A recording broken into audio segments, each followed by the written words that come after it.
I said yesterday that I thought this was an unusual year in baseball. There is no super team. And in all probability, there won't be a team that'll win 100 games. Not one, which means there'll be 8 or 10 teams that you can make a case for winning the World Series. Do you agree with that assessment that there's great balance this year?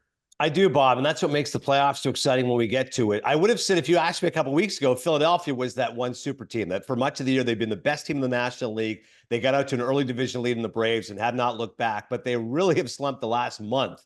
Their bullpens let them down. Their starters haven't been as good. Their stars haven't been producing. So Philadelphia's come back to the pack so much so. I think one of the most underreported stories this year is how great the Dodgers have been. Now, one loss record, they're not where we thought they'd be. We thought they'd be 100 wins, 110 wins, et cetera. There's not going to be that, but they've had 17 different pitchers they use this year as starters. 17. Look how many guys have on the IL, and they now have the best record in the National League ahead of the Phillies. But to your point, they're not the behemoth Dodgers we thought going into the season. They're still vulnerable. They still have questions about their starting pitching. Particularly in the American League, it feels more wide open. Like in the NL, you feel like it's Dodgers, Phillies. I can make a case for the Brewers, by the way, very old school baseball. They lead in stolen bases. They lead in defensive run save. They hit for high average, don't hit a ton of home runs, great bullpen. Like the Brewers are kind of a 2015 Royals, if you want to kind of go with the sleeper of the NL, but it probably feels like Dodgers or Phillies, although, again, Padres D-backs have been hot recently. To the American League, to your point, I cannot imagine who the favorite is. If someone said to me the Yankees, I'd say I feel pretty shaky with the way Garrett Cole is going right now, and most of their starters have slowed down considerably. The offense is too reliant on Judge and Soto, who are supernatural. Holmes can be shaky as a closer. Baltimore, I mean, Kimbrel no longer is an elite closer. He's been demoted as far as in that role. They don't have much great starting pitching after Corbin Burns. Seattle does have great starting pitching, doesn't have much semblance of an offense. Houston's rolling right now. Houston's won 8 straight games, but much of the year they've been a disappointment by their standards. Cleveland was rolling until they just lost 2 doubleheaders. That's tough to get swept in 2 doubleheaders. That happened to them last week. And then you got the Twins and the Royals, both of them are inconsistent. Red Sox have been a pleasant surprise, but don't think they have enough pitching because their starters have slowed down. So you're right. I think when we look at the playoff picture and we're going to have 12 teams in the playoffs, conceivably you're going to be able to say 2/3 of these could actually win the World Series, which is pretty cool. Yep. Yeah. Well, go ahead, Bob. Go ahead. No, I was just going to say that you could probably the only team I could make a case for is Houston. Yeah, same here. Because of how badly they started.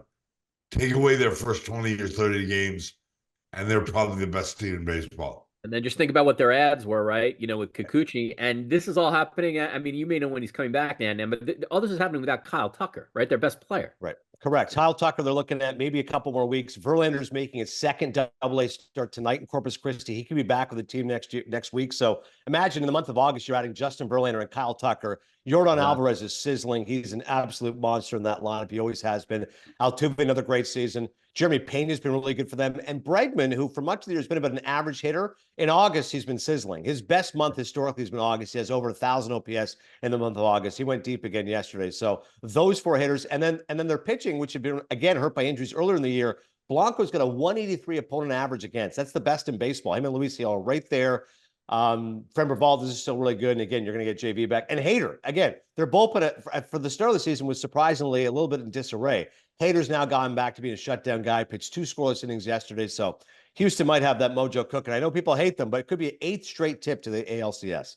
Yeah, I want to talk about the Blue Jays. I will say one thing just because I have Ryan Presley on my fantasy team. It was a mess this year. So good for Hader. All right, so we'll get back to broader baseball, but I want to ask you about the Blue Jays because in some ways – they've actually been very interesting after the trading deadline because now you're going to see these players that they acquired. And basically it's a 60-game audition, right? For like the Spencer Horowitzes of the world, the Ernie Clements of the world, Will Wagner, etc. I have no idea. I wonder actually what Bob thinks too. I have no idea which of these guys like is for real and will last, but they're in the rare spot, Adnan, that they actually at least get to get a lot of at-bats for these guys. So they're going to get a sample size where sometimes you only get like 2 weeks. All these guys are going to get 8 weeks of baseball. Yeah, I love the other day, Rich. I saw George Springer is the only guy above the age of 30 who is in the starting lineup. Like Vlad Jr. obviously rakes. He's not going anywhere. He's still only 25 years of age. So at least if you're a Blue Jays fan, it's harder if you have, like, for God's sakes, the White Sox just have nothing to look forward to. It's just a bunch of overpaid veterans and guys who aren't very good. At least for the Jays, you can say, all right, what will the youth movement look like? And sure, it's deceiving because your team is out of the playoff race, so maybe it loosens you up a little bit. I know people try to argue that, Vlad's hot stretch would have been nicer earlier in the season when it would have mattered more. I don't necessarily agree or disagree, but the point is you are going to be able to get a good look at these guys. And if you have a litmus test of this Blue Jays season, and irrevocably it's been a disappointment, but if you said to yourself, well, at least we think Spencer Horwitz is a player. Like, since he's been up in the league, he's been top 10 in OPS, and like, he's a legit bat. The fact that, when you look at other, even with Ernie Clement, you can say, listen, this guy can provide some things for us. Yeah, he's a good player. Will Wagner comes up, and he comes over, of course, in that Kikuchi trade, which you cited. And I was talking with Sean Casey yesterday. Sean Casey at 300 of the major leagues. He goes, listen, that swing's going to play.